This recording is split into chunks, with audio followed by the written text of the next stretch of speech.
Quand on a acheté nos billets d'avion, on n'avait aucune idée de ce qui nous attendait. On les a pris un peu sur un coup de tête en se disant qu'on verrait plus tard pour la préparation et les problèmes. Je devais déjà faire ce projet l'année dernière avec mon acolyte de l'époque, mais j'avais dû annuler au dernier moment à cause d'une blessure au genou. Il était du coup parti tout seul faire la traversée nord-sud et il avait dû aussi abandonner au bout de 4 jours à cause d'une blessure à la jambe.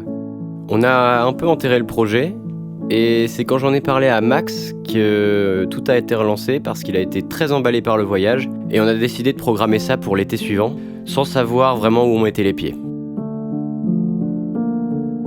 On n'avait pas beaucoup d'idées de ce qui allait nous arriver. Ce qui est sûr, c'est qu'on était très motivés. Et peut-être un peu trop sereinement ou naïvement, on était super heureux de partir pour l'inconnu. Mais attends, on n'a même pas expliqué c'est quoi le projet à la caméra. Le projet, mais c'est de traverser l'Islande d'est en ouest Voilà, en fait. c'est pas forcément quelque chose qui est évident finalement côté Reykjavik. En partant du phare de Höfn, à l'est, pour arriver au phare de la pointe de la presqu'île de Schnael, machin truc. Oh, c'est précis. Ouais, c'est précis. 700 km De pur plaisir. pour 23 jours. On est chargé comme des mulets, mais dans notre cœur, on est chargé de bonheur. Oh, bien, bien. Allez, on coupe, j'en ai marre, j'ai mal au bras.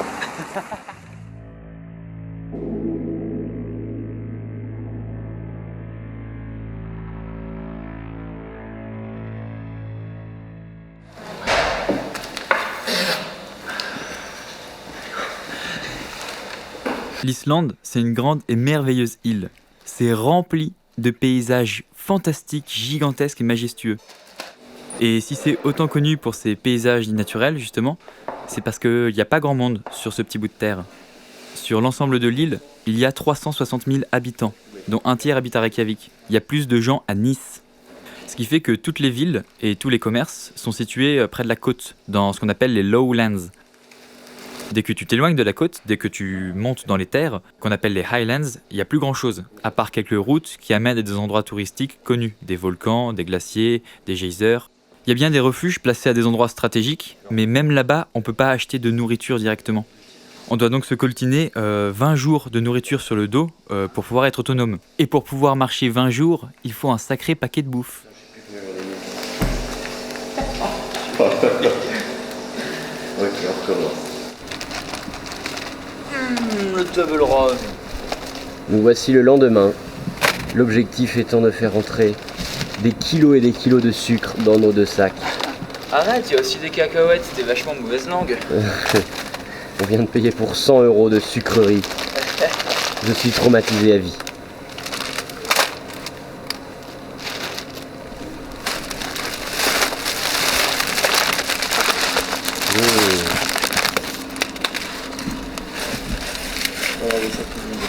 Donc il faut faire rentrer tout ça dans nos sacs là et là, sachant qu'ils sont déjà archi pleins. Bon, petit update du rangement de chocolat et de sucreries. Il vient de se passer quelque chose de terrible. La poche, attends, ici, a sauté. On ne sait pas comment puisque je viens de le remarquer.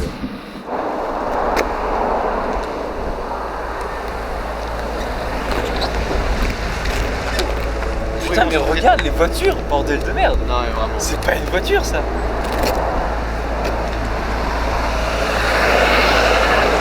Là.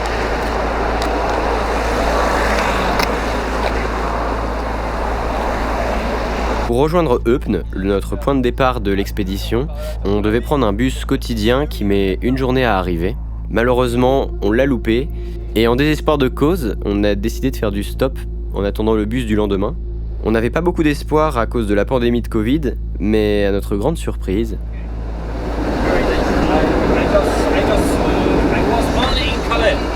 c'est tout plat, c'est incroyable. C'est si plat. Plat à tous les horizons. Et ça, c'est un bout d'un pont qui a été emporté par l'eau de on ne sait où. Bah certainement dans la mer. Et là quand même il y a un petit glacier derrière. Et là, il y a un petit glacier. Il est pas très chaud. Hein. Et là, c'est la camionnette du monsieur polonais qui nous a pris en stop et qui est très gentil. Oh, il a même pas voulu apparaître à la caméra. Et qui s'appelle Cuba. Cuba. Bon. Il fait froid. C'est humide. La tente est mouillée. Ah, ça filme là? Il pleut, ouais, ça filme. Et il semblerait qu'on ait un petit peu sous-estimé la température froide de l'Islande. On vient de se rendre compte qu'on va douiller. Ouais, parce qu'en fait, alors moi je suis un peu con, j'avoue, j'ai pas pris de surpantalon, j'ai pas pensé. Et j'ai peut-être été un peu light au niveau des vêtements chauds. Et demain, on lever à 7h en plus. Parce qu'on doit continuer à faire du stop jusqu'à notre point de départ. Et de là, marcher ensuite une trentaine de kilomètres. Bref, une bien belle connerie. Résumé.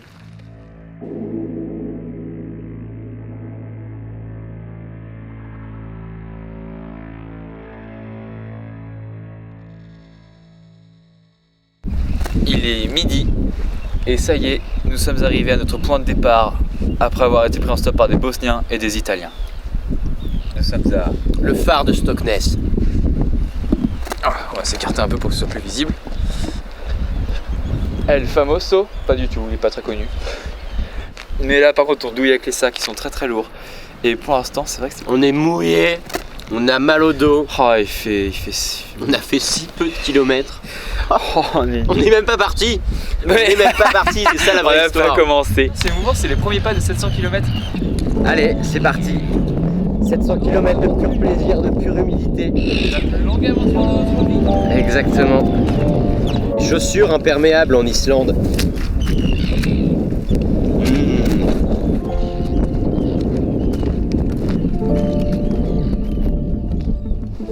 Non, il y a vraiment des autruches en Islande. Bah, c'est un autre autruche. Arrêtez de vous foutre de la gueule des citadins. Ah, tu il n'y a pas d'autriche en Islande. Tu profites de ma crédulité. Putain, ça va être long ça un jour. Ça va être long un jour. Ouais.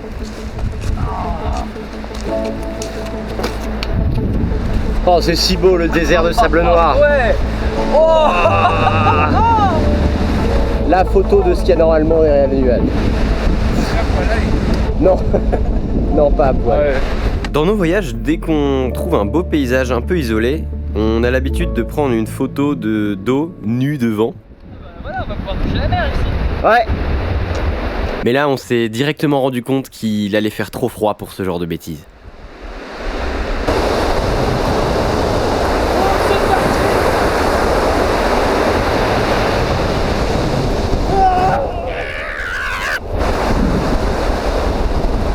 Tu fais mouiller, chef. Deux mots pour le début de cette aventure. Bon, rien de spécial, hein, ça va être stylé.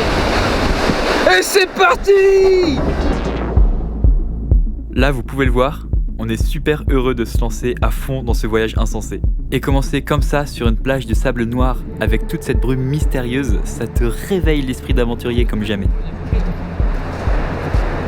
Mais déjà, on se rend compte que ça va être dur. Nos sacs ils sont remplis, ils pèsent 25 kilos. Très vite, on a mal au dos et aux épaules. On a souvent besoin de pause et on a déjà du retard sur notre planning. Avec notre itinéraire, on est censé faire 30 km par jour. En préparant, on s'est pas rendu compte que c'était trop, surtout pour le début où on n'est pas encore entré dans notre routine sportive. Et cerise sur le gâteau, c'est super humide. Il y a une sorte de petite bruine permanente, pas suffisamment forte pour nous motiver à sortir nos kawés, mais qui nous trempe quand même au fur et à mesure de partout. On n'a toujours pas vu le soleil depuis qu'on est arrivé en Islande, et c'est pas prêt de s'arrêter.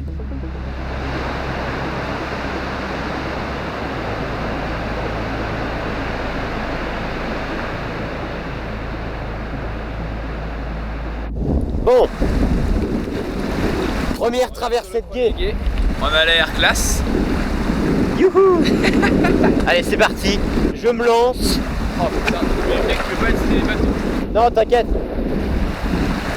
Première sensation, c'est froid. C'est plus... Oh. Oh. Oh, c'est si froid. Ah, c'est très froid, mec.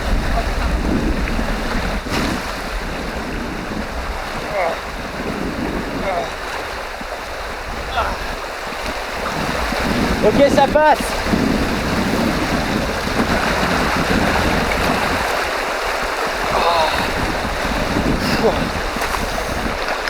Oh, c'est si froid.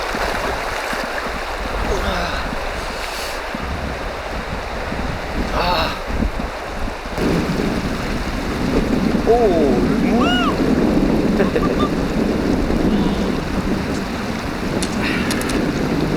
Alors Mister Peanut Butter, Fraîcheur garantie. Si vous avez chaud, passez des quais. La classe des chaussettes. Le sec. Nous avons 20 km de retard sur la journée. enculé. Bon mais heureusement c'est très beau.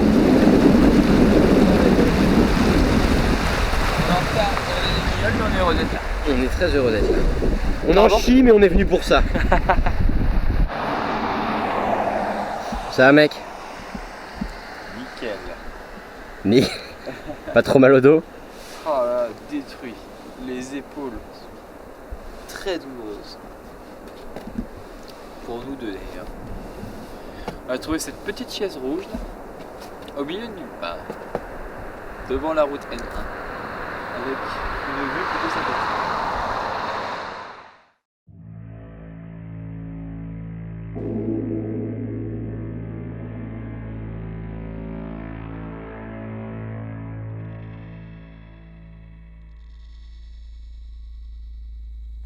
On a enfin passé le pont de Staffafel, qui est ce pont là.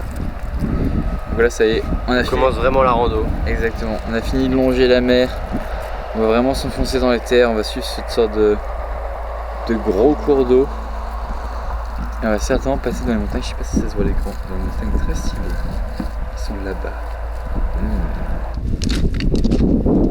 Le deuxième jour, on s'est levé très tôt, bien déterminé à rattraper le retard de la veille. C'est d'ailleurs le jour où on entre dans les Highlands. En fait, on quitte la route principale, la N1, pour s'enfoncer dans les terres et s'éloigner du bord de mer. À partir de ce moment-là, rencontrer un être humain devient un événement plutôt rare. On se retrouve alors seul et isolé dans un décor de carte postale.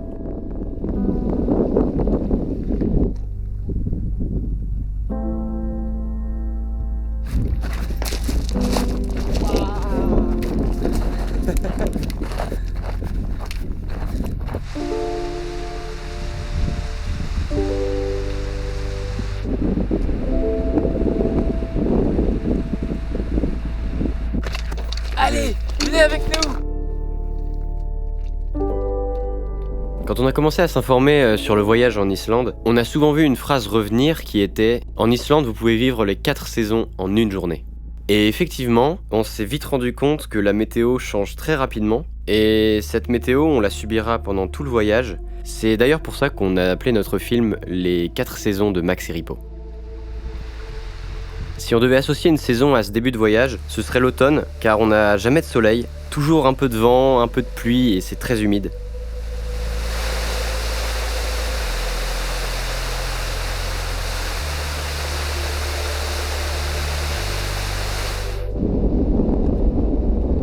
On continue d'ailleurs d'avoir des problèmes techniques. Comme on est étudiant, notre matériel n'est pas au top de sa qualité.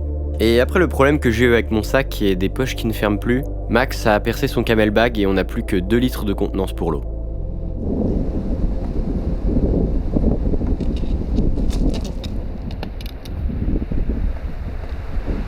Très vite, on continue avec les problèmes. Qu'est-ce qui se passe, Maxime? Et ben mes chaussures sont toutes pourries.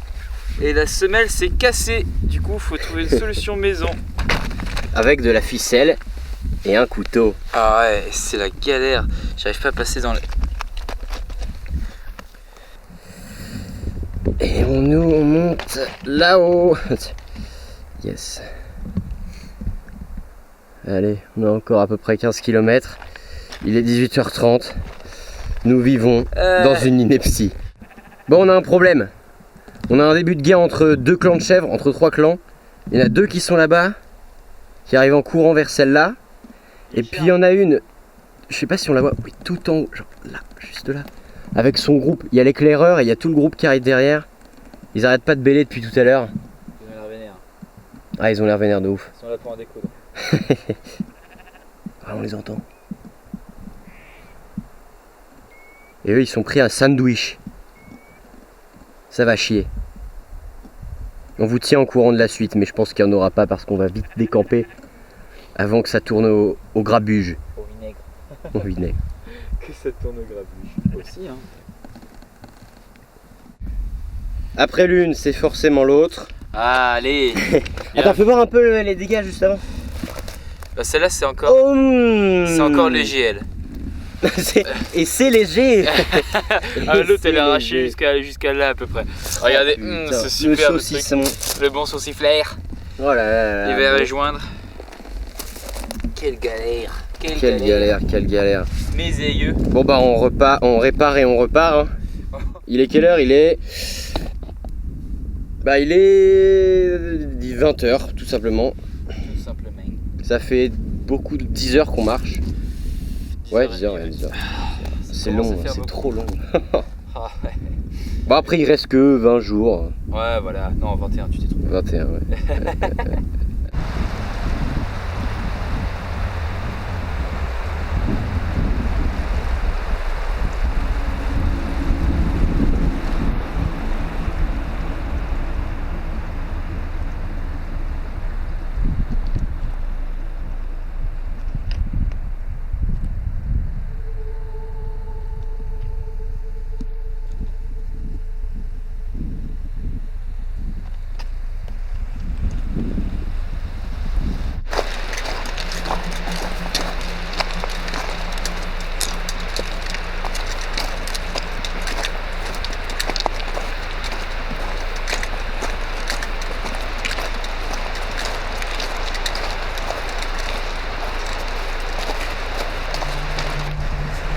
Attention. La caméra. Oh, À la prochaine. oh le pont des mines de la Moria.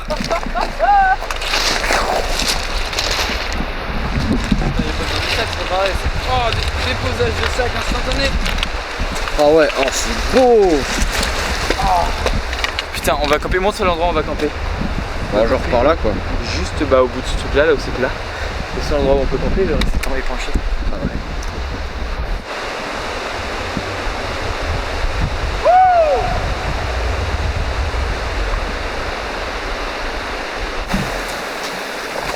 Oh fuck. Fuck. Mes bâtons. Oh. Après 30 km dans la journée, Oh. le chemin il nous fait ça. C'est trop dur. Oh putain. On fait un pas, on en descend 3. Et c'est dans ce cadre paradisiaque que nous décidons de planter notre tente.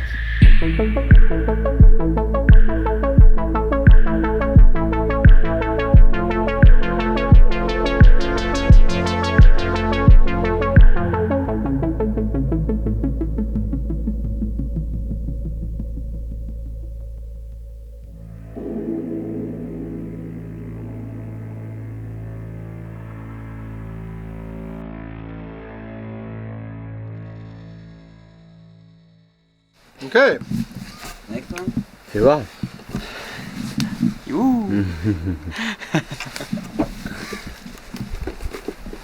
Ce mec-là, c'est un ranger. Très stylé comme nom. Il s'occupe des refuges, accueille les randonneurs et secourt les perdus. En nous voyant arriver sous la pluie, il a pitié, aide à réparer mes chaussures et nous donne même de la nourriture gratuite. Notre projet de traverser l'Islande le fait rire et il dit que nous sommes fous. Ça a le pouvoir de nous motiver encore plus.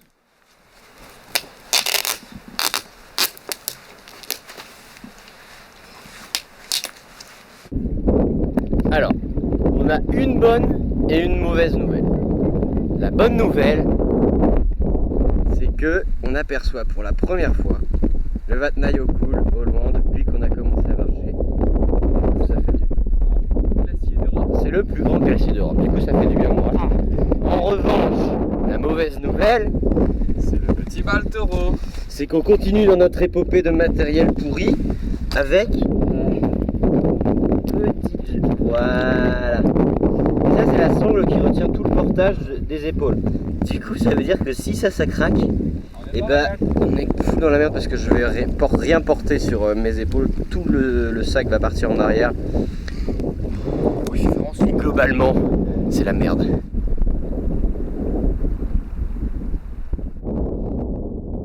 Là, on le voit pas trop, mais voilà. Voilà, blancheur du ciel. Mais il y avait vraiment du brouillard partout juste avant là. Juste derrière là-bas, on a traversé un gros champ de pierre, Là, on voit que enfin. du brouillard, on voyait pas à 100 mètres. Pour se diriger, c'est très dur. Mais là, ça va mieux. Là, ça va mieux. Ça va même beaucoup mieux. Ça va mieux. On a quelques hallucinations de temps en temps. Ah ouais, moi je suis pas dans un état super opti. On n'est pas en bon état du tout. On s'enfonce dans les montagnes sans chemin.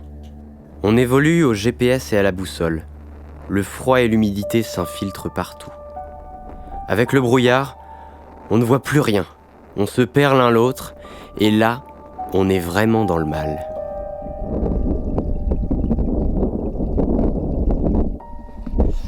Bon, je prends la caméra pour partager un peu ma souffrance avec vous. Parce qu'elle est présente. Elle est présente, il n'y a pas de doute. Il y a du brouillard qui vient de se lever. Ce qui fait que Maxime, qui est je sais pas, enfin, il est à 100 mètres, quoi. Je le vois presque plus. Donc ça, c'est aussi un peu dangereux. Je vais me rapprocher de lui.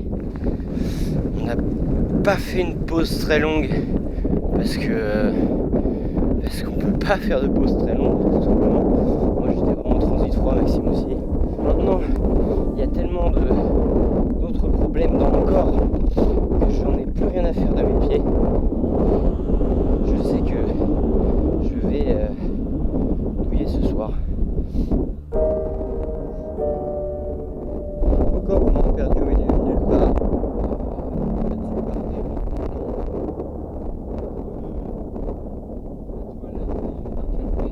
Ouais, mettre la toile va être un calvaire de ouf. Terriblement froid.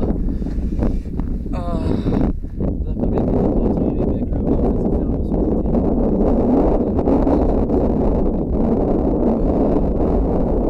Vraiment au milieu de nulle part avec du brouillard partout, on voit rien.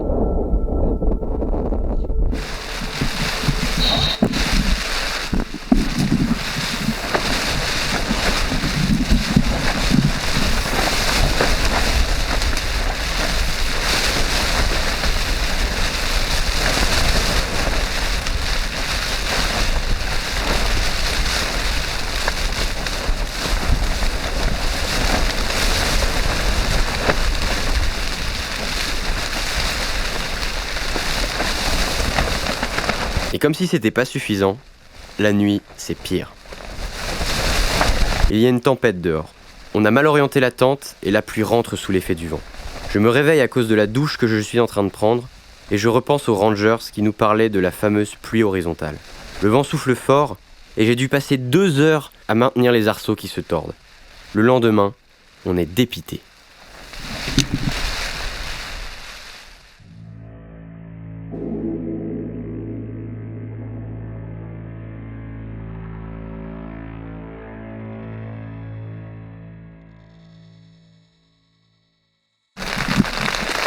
On est au fin fond d'une tempête et du trou. On est au fond du trou. Il est 10h.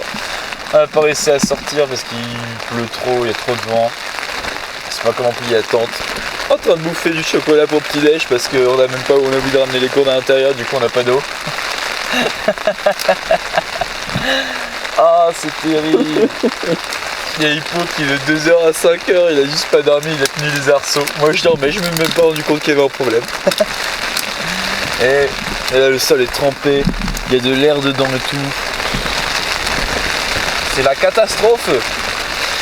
Quoi l'objectif, c'est on va essayer d'aller jusqu'à Geldingafell, c'est comme ça que ça s'appelle le refuge. On va essayer jusqu'à Geldingafell qui est à 7 km. On va se motiver et puis on va marcher sous la pluie. Et le but c'est d'y être là-bas, puis pouvoir se poser là-bas.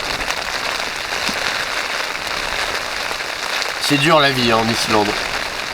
Oh, c'est la catastrophe. On a fait 65 km hein. Sur 600. Ah c'est 10% quand même, 11%. J'ai passé le mal. On va les couper. Finalement, la matinée a été aussi horrible que la nuit. On a été obligé de marcher sur des névés alors qu'il y avait des rivières visibles juste en dessous, tellement on était perdus, désespérés et qu'on voyait rien dans la brume. Tout ça pour arriver à un refuge qui était finalement fermé. Si vous avez bien suivi, pendant cet épisode, on s'est principalement plaint. Clairement, le début a été le plus dur. On n'était pas du tout prêts.